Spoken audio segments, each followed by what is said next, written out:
Sleep out of my eyes. All rise, please.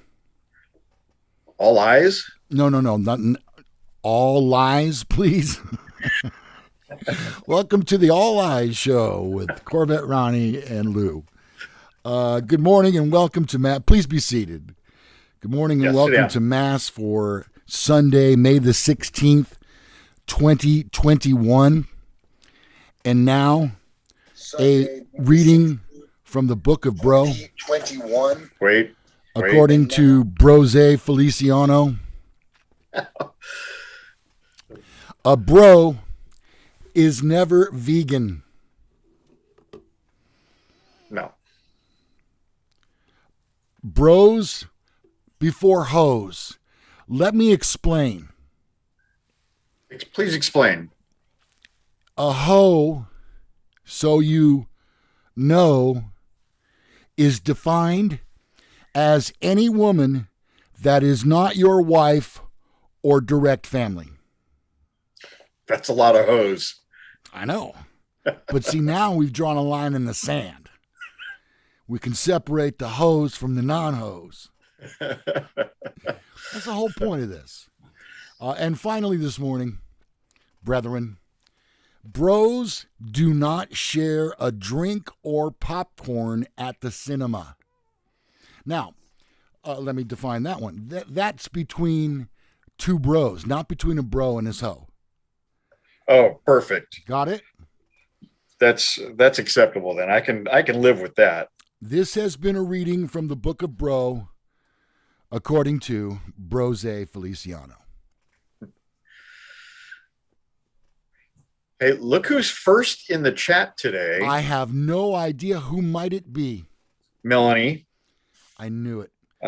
Followed very closely by Kathy Garcia, Matt McGrew, and Jason.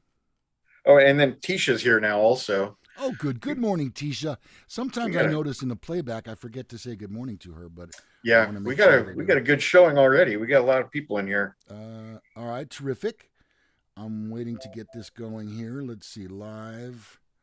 Oh crap, the sound. Oh yeah, it's muted. Oh yeah. Oh, I see. Jason Dent.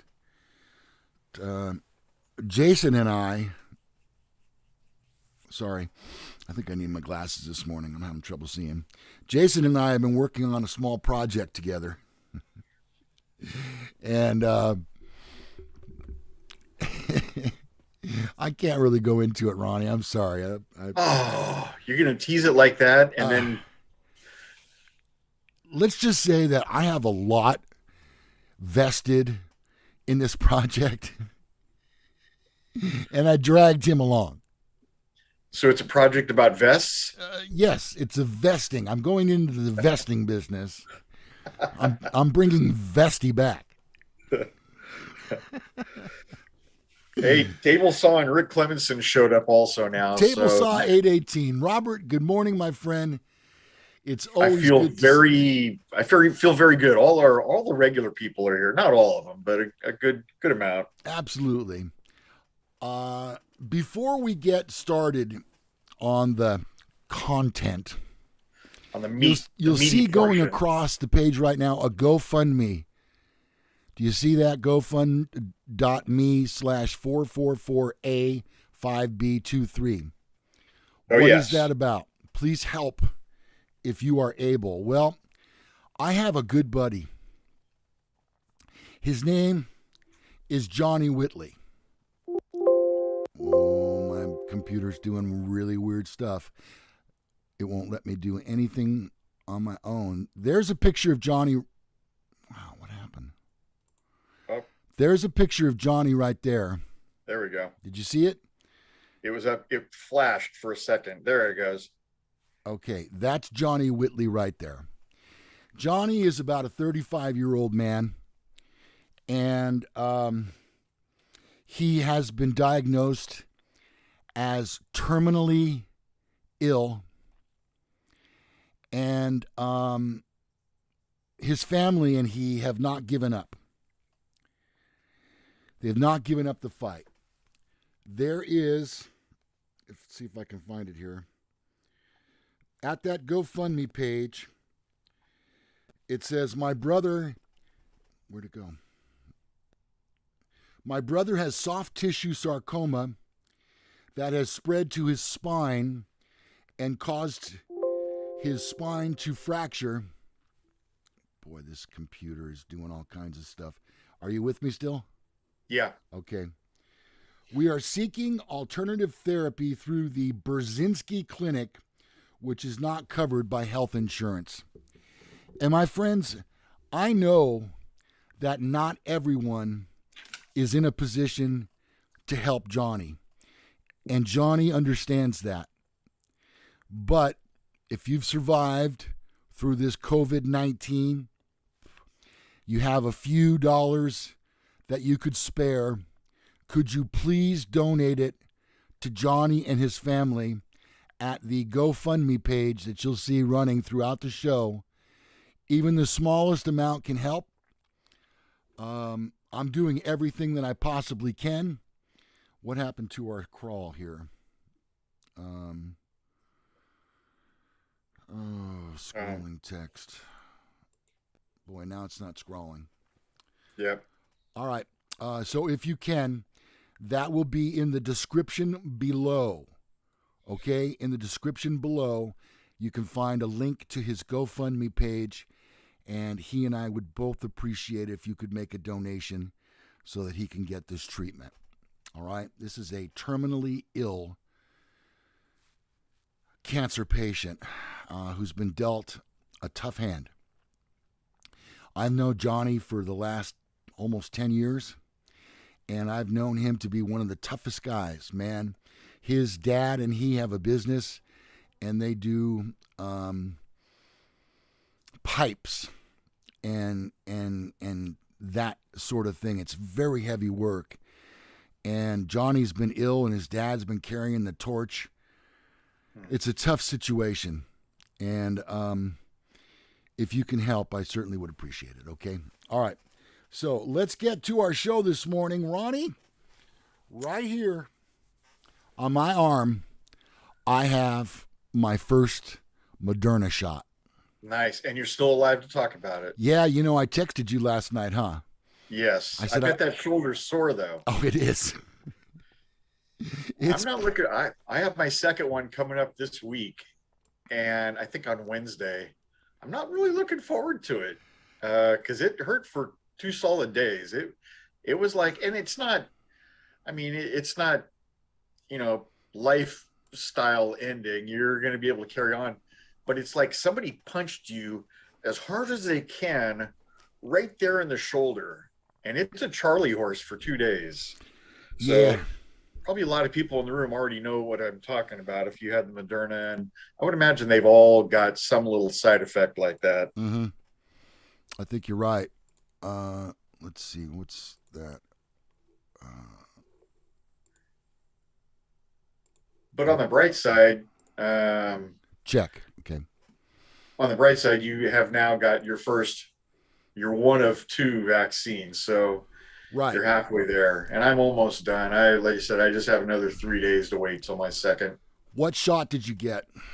Also got the Moderna. Okay. All right. At this point, I probably have to explain to our viewers that I took a stance on this vaccination in the last 4 or 5 shows. And I said plainly and clearly that I would not be getting the vaccination. And now, all of a sudden, you hear me say, look at my arm. I have to speak to you about that. I'm in a situation where if A happens, then B has to happen. And let's just say I didn't want to get backed into a corner on this, but I kind of am. I knew that it would happen. I don't want to go to the point where I say that I'm anti-vax, but I wasn't thrilled about the government mandating some sort of a vaccination But I got to tell you, if you're going to fight this fight, you're going to lose. And you're going to lose personal freedoms. Yeah. That's what It is. It does seem a little bit crazy to put something in your body that didn't even exist a year ago. This vaccine was a bit of a dream then. I think that modern science and medicine have come a long way, and hopefully, it's we won't know for a while if there's any real side effects, but there doesn't appear to be. And again, I kind of said the same thing. I really didn't want to get vaccinated. However, you're going to be kind of forced to do anything else. If you want to travel, if you want to attend social functions, everyone's going to want you to be vaccinated. And so whatever. If we all turn into zombies a few years from now, watch the movie. What's it called? Legend? Yeah, or I Am I'm Legend. Legend. Yeah. Everybody gets a vaccine and then they turn into these vampires, zombies type people. So if that happens, oh well, we'll all be in the same boat. Well, getting back to A and B, I really want for A to happen, so I did B. And trust me, I wasn't thrilled, but I did it. Yeah. And as I said, A should be worth it. Okay. But see, here's the thing. The catch-22 on this is we're going to have to be wearing, what do you call those? A lanyard. A lanyard with your vaccination ID on it. Yeah. And how many people look at the welfare system and tell me how many people you think are going to cheat this system? Yeah. And the thing that pisses me off about those people that cheat the system is that they think they're so much smarter than us, Ronnie. Oh, yeah, I managed to cheat the system and I'm getting this and this and this and this. And you look and you go, I'm not even getting any of that. And and then you go, I could cheat the system. I'm smart enough. And you have this conflict of all these people battling for integrity, whether they're... Ronnie, help me on this. Well, it comes down to your own personal integrity. So if you have none, then you are susceptible to want to cheat.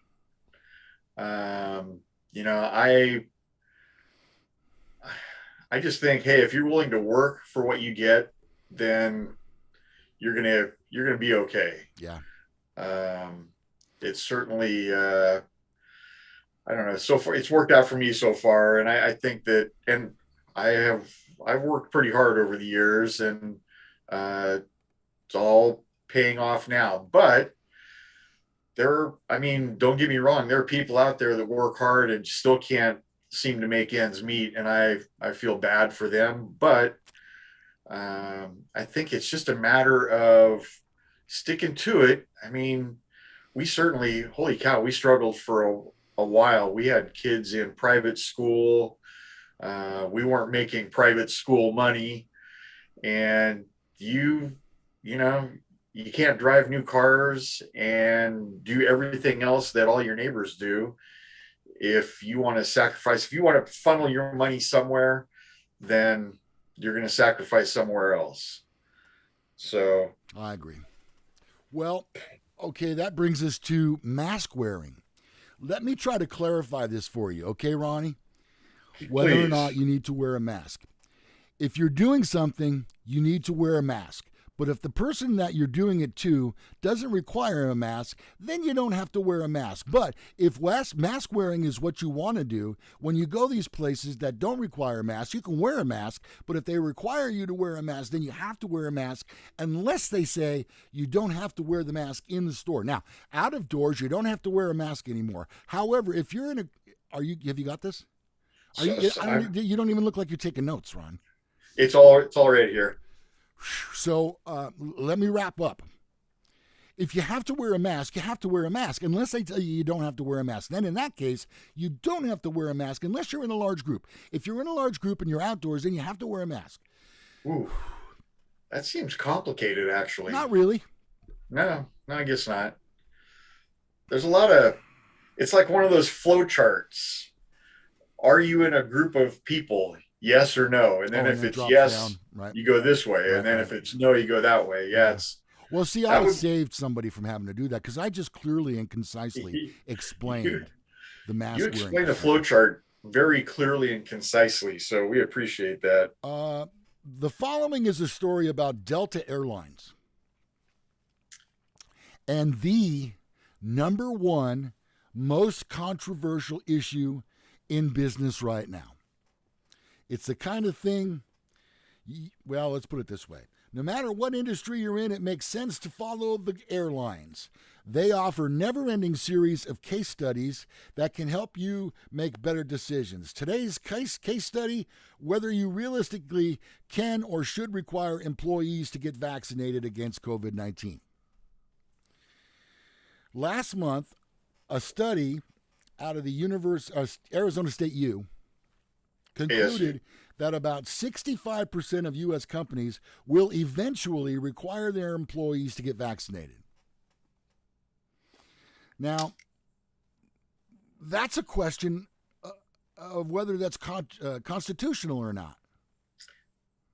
So I just saw something today that if a company does require you to get vaccinated and you have an adverse effect, they're going to be held responsible. Even when the drug companies aren't responsible? Yeah. So it's a slippery slope for sure. And my department, I work for a sheriff's department, they're not requiring you to get vaccinated. There is no blanket policy that says everybody has to get vaccinated. So you do if you want to, you don't if you don't want to. Okay, so then where does the mask fall into that situation? And we have our front door of our office says you have to wear a mask, and it has like a checklist of things. If you've had a temperature or a cough or this or that, then don't enter. But the reality is we haven't had anybody in our office that tested positive in months. So I think everything is kind of on the decline. I think with vaccines being out there, I think it's a little bit safer. I'm not sure that we'll ever take that down, but there was a short time where when you went into the office, you had to wear a mask, and they actually they bought everybody these gaiters. It's like kind of like a tube sock for your neck. And everybody just wore their gaiters inside, and then as soon as you go outside, you can take it down. I do where I work. There's also a federal government building, and they are 100% mask inside. So when we went over there to check on anything, you had to put your gaiter on if you're going to talk to somebody. So it was different, but that's a lot of that's behind us now. So is being on an airplane the same as being inside a store, or is it more outside related? Obviously, to me, you're in a test tube. You are in a stainless steel test tube. I'd be more concerned about being in an airplane with 200 other strangers than I would be at Sam's Club. You want to talk about, and the air is being recirculated. And the close proximity. Yeah. And I've never been afraid that I would catch the virus and die, but certainly I think you stand a good chance of catching any virus. What somebody has behind you on an airplane, you're probably also going to have once you reach your destination. So Yeah, air travel is not for me. And I have a friend who is 100% anti-vax. He is like, I'm not going to get vaccinated against something that my immune system will beat 99.8% of the time. And then the vaccine is only 90% effective. I'm just not going to do it. Well, and they do a lot of traveling, and he was under the impression that airlines would not let you fly at some point until you have a vaccine card. So he went ahead and bit the bullet, and his whole family now got vaccinated. And you know what? I think that's the logical choice, and it's everybody's personal choice. But certainly, if it's going to prevent you from doing something that you enjoy, you just suck it up and join the sheep. Everybody's clinging to this feeling that one day they're going to open up the country, and much like when a dam breaks, everything's going to get back to our normal. There's never going to be another normal. I don't think we're ever going to be where we were 2 years ago, um, but I think we might reach a little more normal level of life. If you look at my my son-in-law and daughter were in Japan a couple of years ago before they had the baby, and every picture they take, everybody's wearing masks outdoors. 100% of the time they wear masks. So it is it's just accepted there, and that's how it is. I'm not sure if we'll get to that extent here, but uh, it's certainly something to think about. Ronnie and I both love to go see live music. I Yeah. mean, I've already told you, I'll knock down 35 slot machines to get to a little cabaret with a band playing. And I see myself as a person who's been vaccinated going to a concert and being in the out of doors, surrounded by 1,000 people, maybe. And, I feel confident because I've had the vaccination, but some guy in the crowd next to me may not. But see, here's the thing, I shouldn't get it if I've had the vaccination. So what Right. difference does it make to me? If you Right. want to throw your integrity, as Melanie Dodson says, out the window and cheat and lie, that's the kind of person you are. And ultimately, eventually, somehow it'll come back to kick you or bite you in the ass. Somehow it'll be karma and it'll come back to bite you in the ass. So what I'm saying is, as Ronnie said, do the right thing, suck it up. Yep. All right, let's go to the live chat, Ronnie. What do we got happening there? Uh, Wait, before we do that, let me say this. I forgot to do a fantasy draft today. yeah. I forgot. I know, but there's been a lot of stuff going on this last week, okay? Yeah. You've had your hands full. I've got some stuff going on. And so if you have an idea, send it to us right now, and we'll show you how good we are. We'll do it on the fly. Ooh, dang. All right, that's how good we are with this fantasy draft. We invented the fantasy draft. Yeah. So Yeah. don't look at me like that. Or don't look down your nose at me. Hey, Robert was saying in the chat, Uh-huh. Robert's saying that back in the day, we were buying fake IDs to buy beer. Now, buying fake vaccine cards. So I just saw somewhere ABC, which is alcoholic beverage control. They did a sting in a bar. I want to say it was Stockton, or it was some little Lathrop or some little place down south a little bit, where a bar owner was selling fake IDs, and they arrested him on a felony. Come on. Because he was using the government seal on the IDs. They apparently looked pretty real, which I don't know if you've got your card handy, but it's not really that intricate. It's not like a driver's license where it has, a bunch of holograms and everything else on there.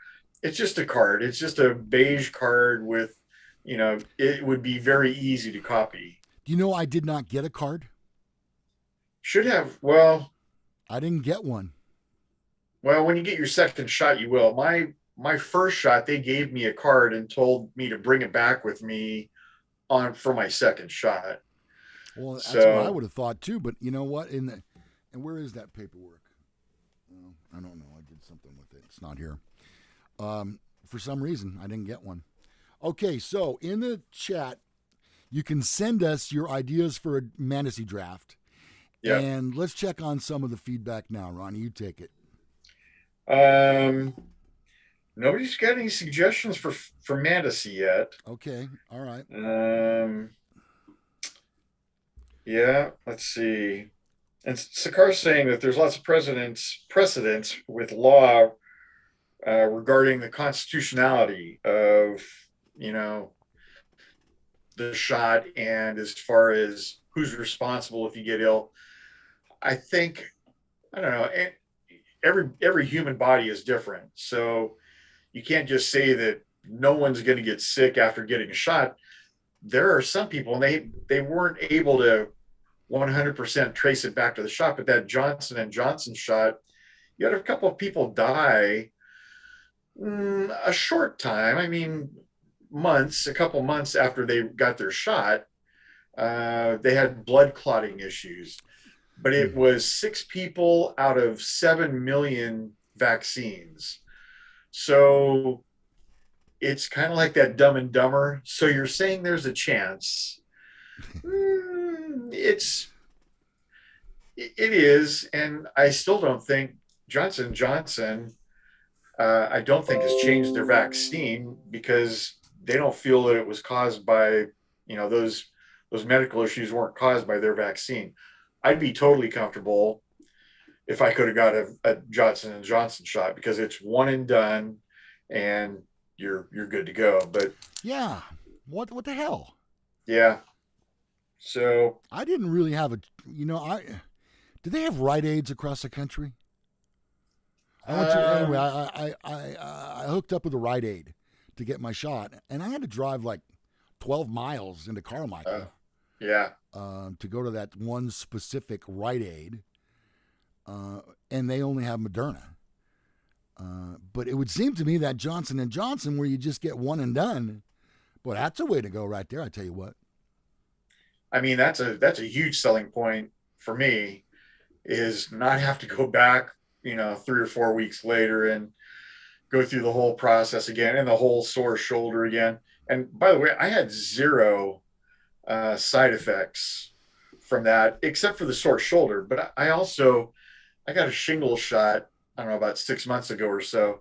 Same exact feeling. So it's not, I don't think it's specifically for this. I think lots of shots, if you get a shot there, you're going to be sore in the shoulder. Yeah. So I got a flu shot also, and I didn't feel like that, but definitely that shingles shot and definitely the Moderna shot in my shoulder was uncomfortable. All right, let's see. Wow, did we lose everybody? What happened? Yeah, we've got 10 people in the room. 5 likes. Huh. Somebody say something. I'm hoping we're still on the air. We are, because I'm watching it on YouTube. All right. Oh, well, I guess we'll move on then. Sakar says, Bueller? Bueller. Yeah. Bueller. Melanie says, my shingles shot had sore arm result. Same one. Yes. Okay. Well, I need to get that shingles shot. I'll tell you, I have a cousin who's on her 3rd bout of shingles, and it's debilitating. Her arm, it's on kind of the right side of your body, and her arm is like paralyzed. She can't move her arm without being in extreme pain. So After hearing that, I'm like, yeah, I'm gonna go ahead and get that shot. Also, I'll get my. Went to the doctor. I got my flu shot in my right shoulder and my shingle shot in my left shoulder. You're a So glutton. yeah, You're a glutton for punishment. uh, In terms of fantasy draft, Valerie Susan 52 says favorite meal. That's a little bit vague. I think we'd have to narrow it down. how about if you were on death row? What would your last meal be? Huh. Ken Blythe says I had the AstraZeneca. No side effects, no sore arm, and so far no blood clots. Wow. Whoops. Yeah, is the AstraZeneca, is that the Pfizer? Because there's only three different ones, right? There's what I know is Pfizer, but I think Pfizer might also be AstraZeneca, and then the Moderna, and then the Johnson and Johnson. I got my paperwork. I found it. Oh, good. Let's see. Do you know they bill the insurance company for $50 for that shot? It may be free to you, not to the insurance company. Oh, they're making money on this deal. Yeah, well, someone is. Yeah. Moderna injection uses, side effects. Oh, What? Ken says AstraZeneca is not approved in the USA Well, Ken, are you in Canada? or the UK. I didn't know Ken was. What's he say? Robert's got to catch a flight home, so he's bailing out. Robert? Yep. Oh, where are you, Robert? He must be in Sacramento or Woodland. Okay. All right. Well, we'll lose him. Yep. Okay. What's going on in here? Hi, Steve. Hi, Steve Klein. We're talking inoculations and masks and how. See that? Sakar wishing Robert have a good flight. Look at that's our chat room right there. Oh, Robert, don't forget to like the episode, please, before you go. AstraZeneca, I'm still thinking about that. Oh, he's in Idaho. Okay. And Ken's in Canada, eh? That's right. I did mail him his T-shirt. I think. Oh, yes. Maybe it was his yeah, that's right. Yep. Yeah. Okay. Hey. So AstraZeneca. Ozer. That's all I know about Canada. Everything I know about Canada is from those two dudes from Saturday Night Live. Yeah. Rick Moranis and that other dude. Bill Uranus. Okay, so Ronnie, you're in a good mood this morning, huh? I feel good. You feel great, and life is good, and you're here doing the show, which you love. I got my barbecue behind me. Yeah, your income taxes are due tomorrow. Oh, now you did it. Is tomorrow May 17th? I guess it is. Yeah. Taxes are due tomorrow. I'm the tax man. Yeah, I'm the tax man. I don't even want to tell people how much I paid, but I had to pay a significant amount of money this year in addition to what was taken out of my checks. It's embarrassing. And unfortunately, because I had to pay so much, my tax preparer has now set me up. I have to make quarterly payments, quarterly estimated payments of taxes. So even though I just paid a gigantic sum, I now have to make another payment to make my estimated quarterly payment. Mm-hmm. I'm telling you, I feel like I've paid more than my fair share. It sounds like it. Yeah, I'm just sucking it up. Well, the wife did the taxes yesterday, and let's just say we'll be able to put part of our refund. No, a check. Take that back. all of our refund to what we still owe. Oh, nice. So it's going to go to knocking that money down a little bit. Yeah. All right. Next up, a team of British and Ukrainian scientists. Science!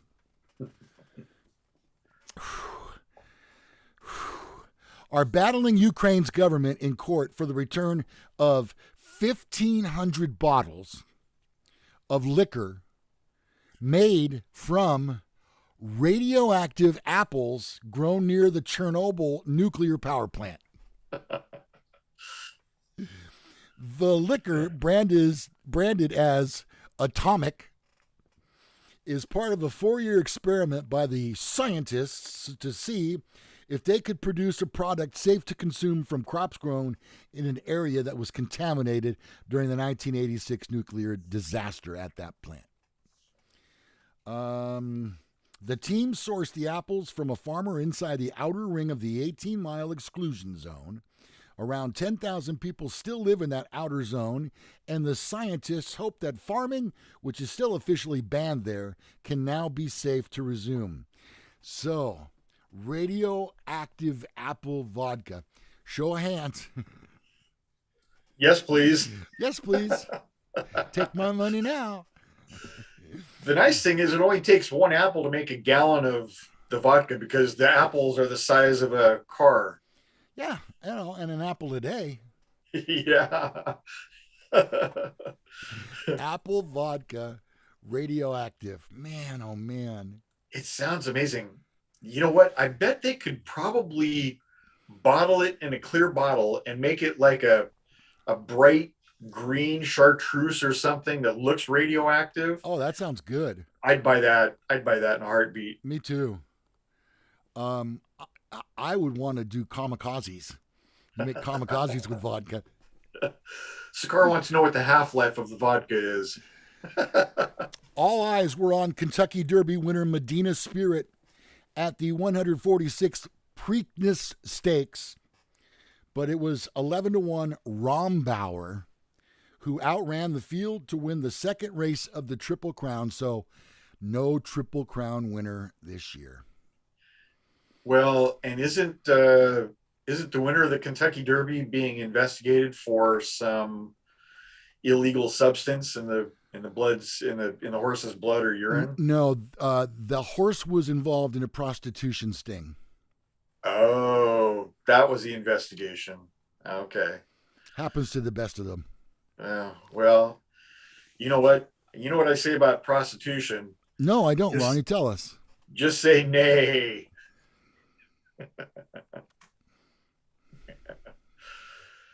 Just say nay. And this has been your weekly dad joke from Corvette Ronnie. Let's see. Midnight Bourbon. That horse ran in the Kentucky Derby, I think, too. Finished second. And Medina Spirit, which had been the favorite at 2-1, finished third. So there's win show in place. You know what? That Triple Crown that's tough. I remember back in the day, was it like Secretariat won it back in the 70s, and it was a long time before another horse really won the Triple Crown. You have to be dominant. And then because all the fields are slightly different, the horse has to be so versatile and so overwhelmingly great. It's tough. I don't follow horse racing too closely. I do enjoy watching it, probably just because it only lasts a couple minutes and it's done. Yeah. But horses, I don't know. And I think the training for the horses has gotten so similar, and everybody I think the horses are pretty closely matched, except for the back runners, the back markers. All right, backing up just a little bit here. Let's see. Glad to get vaccinations going again. Yellowstone Glacier in July, Myrtle Beach, Charleston in October, Sakar. Melanie Dodson says, went to Charleston a couple years ago, loved it, and ate the best food ever. Enjoy. Steve Klein says, I got audited this year. Saw that. Let's see. Ken Blythe says, Ronnie, you work too much overtime. I didn't work a lot of overtime, but I worked more than I wanted to. Sakar says, my $700 gain on Dogecoin going to have to result in additional payment to the IRS, I would assume. Rick Clemenson, my iPad keeps freezing up. I might be a little behind. My shingle shot put me in the hospital for 3 days. I remember that. Glorious. Wow. Okay. I'll tell you though, I still think, even with all that said, I think it's still worth it to not come down with the shingles. Yeah. Shingles should stay on the roof. That's what I say. I say shingles, schmingles. All right, Ronnie. Hey, Ronnie. Yes. Let's keep this between just you and I, okay? Okay. All right. This is on the down low. All right. Gossip. All right. I'm leaning in. Tawny Kitaen, she just passed away last week. Yes. Once carried on a super secret romance with Jerry Seinfeld. Oh, dang. The 59-year-old actress and model died on May 7th. Throughout her often turbulent life, the video vixen was also involved with the likes of David Coverdale, Harvey Weinstein, Stein, O.J. Simpson, Tommy Lee. These are top-level people. These are people of high integrity. And former Major League Baseball pitcher Chuck Finley, who I think she was married to. However, the relationship with Seinfeld star was one that started as a workplace romance, and Kitaen had spoken out about her time with the funny man some years ago. She appeared on a 1991 Seinfeld episode titled The Nose Job. Remember that one? I think I do. In the episode, she plays Seinfeld's new girlfriend, a model named Isabel, whom Seinfeld couldn't get enough of. So that woman, man, she was passed around Hollywood. I was kind of hoping that she might have been on the episode and she was the one with the man hands. Oh, I remember that one. Yeah, I just saw that. Let's see. How about this story, Ron? Jake Paul, and every time he is so polarizing. Yes. Can't stand him. Much the same way as in my lifetime, I've always been fascinated with how Elvis came to fame. Just a poor boy. Yep. Growing up. Yep. And then all of a sudden he becomes this huge star and has this incredible, for lack of a better phrase, power over people. Jake Paul tried to get a rise out of Floyd Mayweather. Yeah. He just didn't know his actions would set him off the way it did. I didn't think he was going to get that mad over a hat. They were at some exhibition thing, and Jake Paul stole his cap at a media event in Miami. In the middle of a tunnel at the Hard Rock Stadium, Jake Paul and Mayweather faced off with cameras and reporters surrounding them.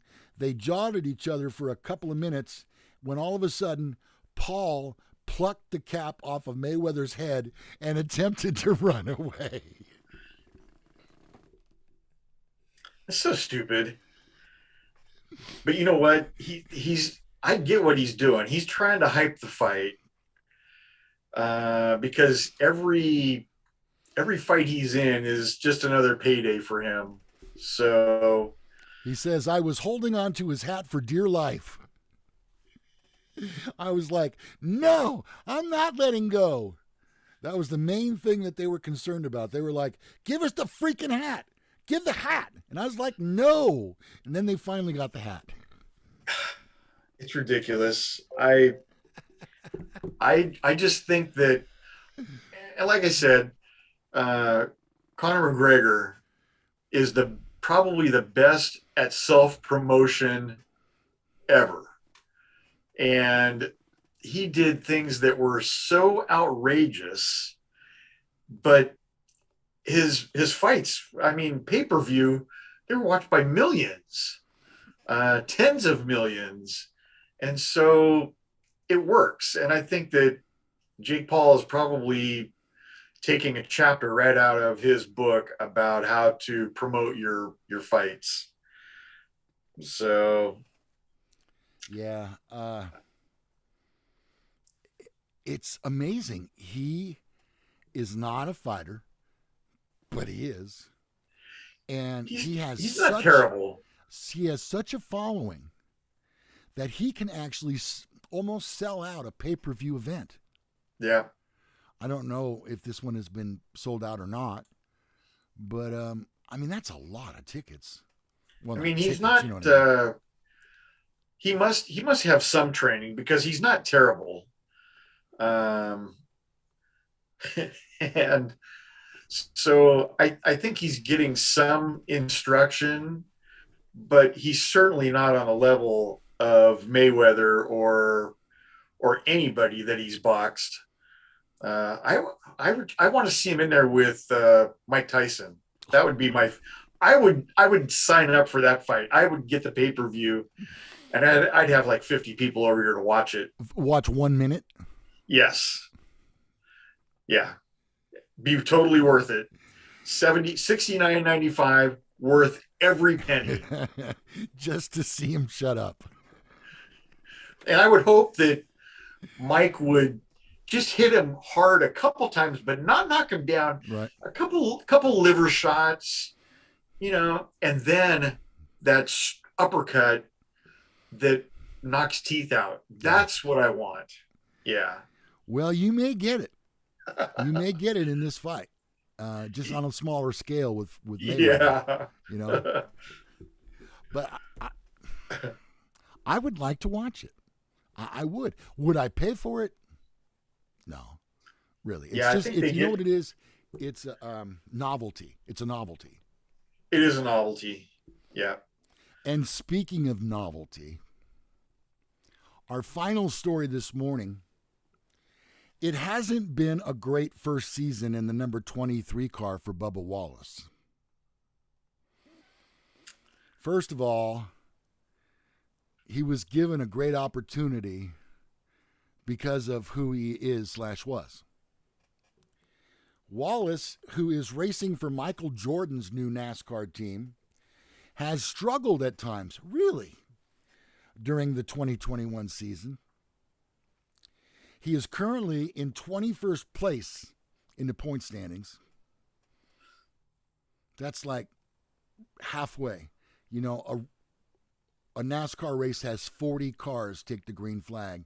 And when you think about that field, he's right in the middle. Well, and not all those drivers drive full time. Nor do they compete in the whole race. Right. Okay. So Wallace will look to better his standings today. Denny Hamlin, who is a part owner in this deal, says you got to just optimize your day. That's something that team has not really done a great job of throughout the year, is finish where you're running. They've run inside the top 10 in 3 races and had a car capable of contending for a top 5, and mistakes take them out of it. I think they've really got to work on their execution. Bubba has to continue to evolve as a driver, put the work in, and concentrate on how he can do his job to the best of his ability, use all of the tools at his disposal.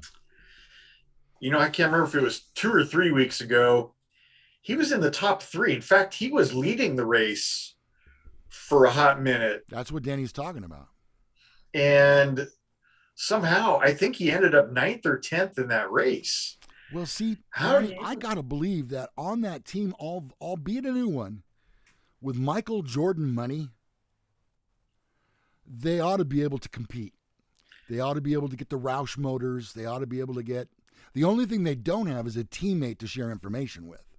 Right. That's the only thing that's different because it's a small team, a small franchise. But I And believe he's got the equipment. And you just reinforce what I'm saying. He was leading the race for a while, which goes to show that they're giving him quality cars. right. Yeah, it's not for a lack of equipment. It's not for a bad crew, not for a bad crew chief, but they just can't put it all together at the same time. Right. Um, Well, you didn't mention driver in those things. I did not. I I don't. Hey, like I said, I watch NASCAR, but not religiously. But he's never been spoken of as being one of the premier drivers. When I think of the premier drivers, I think of the Bushes. I think of Jeff Gordon, Jimmy Jeff Johnson. Gordon. Uh, uh, oh my God, what's my that drove for Lowe's? Jimmy Johnson. Yeah, Jimmy Johnson. Jimmy Johnson, Jeff Gordon are two of my favorites. But even like current day, Joey Logano, I think, is a God. He's always up front, always in the top three. It seems like you don't have to look at the standings very far to run across Joey Logano. Uh, he's a driver. Denny Hamlin is a driver. Um, he's Bubba's just in a little bit different category than those guys. Not to take anything away from him, I couldn't do what he does. So I'm in no position to be super critical. Here's what I think. First of all, that Michael Jordan team again falls into a novelty category. And I don't mean to belittle the team itself, but what I'm thinking is if Bubba Wallace really wants to be a better driver, he needs to be on a team with teammates, with people like Denny Hamlin and Joey Lozano. We never say Logano in my house. And he needs to learn from those kind of drivers. Right now, he's driving by himself, and sure, he's learning stuff as he's getting seat time, but he doesn't have somebody as a mentor. I think a better situation would be put Denny Hamlin in that 23 car and move Bubba Wallace to another team where he has teammates. I mean, it's hard to win a NASCAR without a teammate. I'm not going to say blocking for you, but to help you. Sometimes Drafting. They give them a little, they draft, they give them a little push, whatever it takes. It's hard to win without somebody that's got your back. And I don't think anybody has Bubba's back. I think he's out there. He's the Lone Ranger out there, and he needs a Kimosabi. So, all right, let's go to the chat room. It's almost time to get out of here. What do we got? Let's see. Sikar says 60% of the time, someone says, I don't blah, blah, blah, but they mean, in fact, that. Did you hear that? Wait. Say what? I think a plane just landed on my roof. Jesus Christ. Maybe it's Santa Claus. You might be a little early. Well, we're a little close to McClellan Air Force Base, so sometimes we get that. But that was really a low-flying plane, man. Oh, that's true. I didn't hear it. Are you like right in the flight zone? No, but Watt Avenue is, and I'm about 2 miles from there. I was at. Speaking of the airport, I was at Rich's shop here a couple months ago. Rich Lindgren, which is right on Watt Avenue. Right. Yeah. It's right at the end of the runway. Right. There were planes flying right over the top of us. His shop literally is the extension of the runway. That's where my dad and I used to go, in that area, to watch planes back in the day when I was a kid. Very cool. To take off and land. That's where we used to go, in that area. Yeah, we used to have an airport out here when we first bought this house. There was a small little private airport called Phoenix Field, I remember that. and yeah, and small little single engine planes would land and take off here. And we used to sit on this street called Sunset Avenue and just watch the planes fly over our head. It so much fun. Yeah. I loved it. Me too. I love that. Watch them take off and land. Sakar says cheating in boxing? Get out. If you're not cheating, you're not trying. And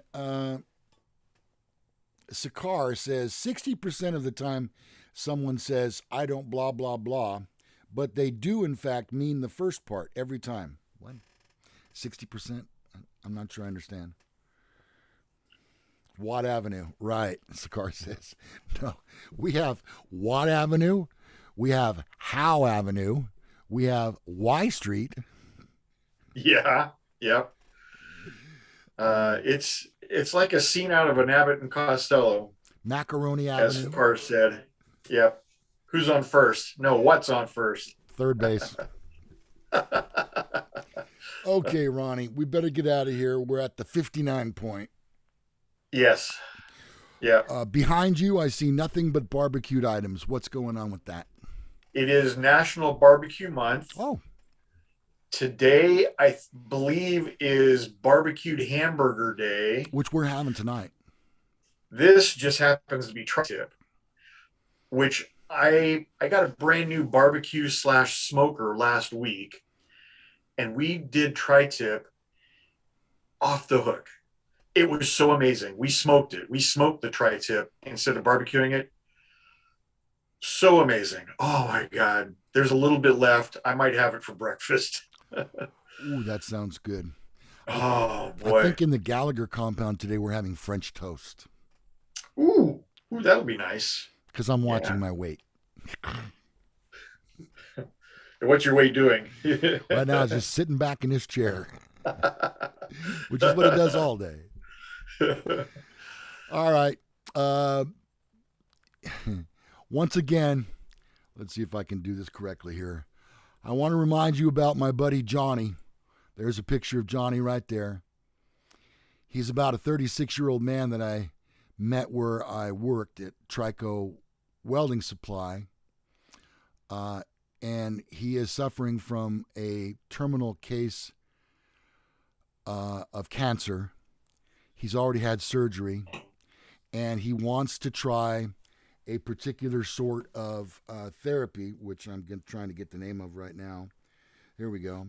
He has sarcoma, which has spread to his spine and caused it to fracture at L3. They are seeking alternative therapy through the Brzezinski Clinic, which is not covered by health insurance, and I'm trying to help Johnny in any way that I can. In the description of this video below, you will find a link to his GoFundMe page, and if you could contribute, if you're in a position right now in life where you can make a contribution to something important like this, I would greatly appreciate it, and so would Johnny.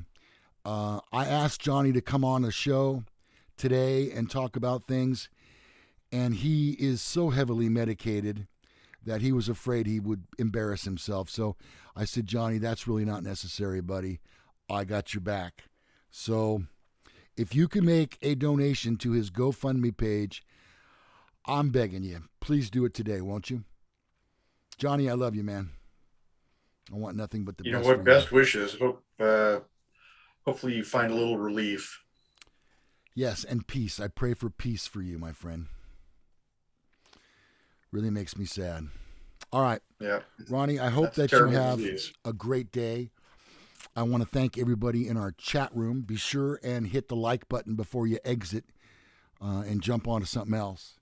Hit the like button. And if you haven't already subscribed, please do that, okay? All right. Hey, Paul, UK Paul. Good to talk to you, buddy. Thanks for watching. Ronnie, anything from you? I got nothing. Hooley says, Lou, you're looking dapper. That's not a word you hear every day.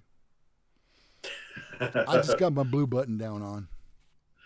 It does look very dapper, and you got a button, right up almost to the top. Melanie, thank you for sending prayers for Johnny and his family, the Whitley family of Woodland. Yeah, Break. That's a tough thing for a person to go through, but it's equally tough for a family to go through. So, Ronnie, what must it feel like? And I mean this. And before everybody exits, listen to what I have to say here. What must it feel like to be told that you are terminal because of your disease? What does that do to a person? I can't even fathom. No. Psychologically, and you know what? I lost my brother-in-law to cancer decades ago now, but it's overwhelming. It is overwhelming. And it's the hardest thing a family can ever go through. So making me sick to think about it. Yeah, it's awful. Okay, my friends, we'll be out of here for the day. If you can, say a little prayer for Johnny. And while you're at it, say one for me. We'll see you. I'm Lou Gallagher. I'm Corvette Ronnie. And we'll see you on the next Men Are So Smart. Thank you for watching today. Bye-bye, everybody.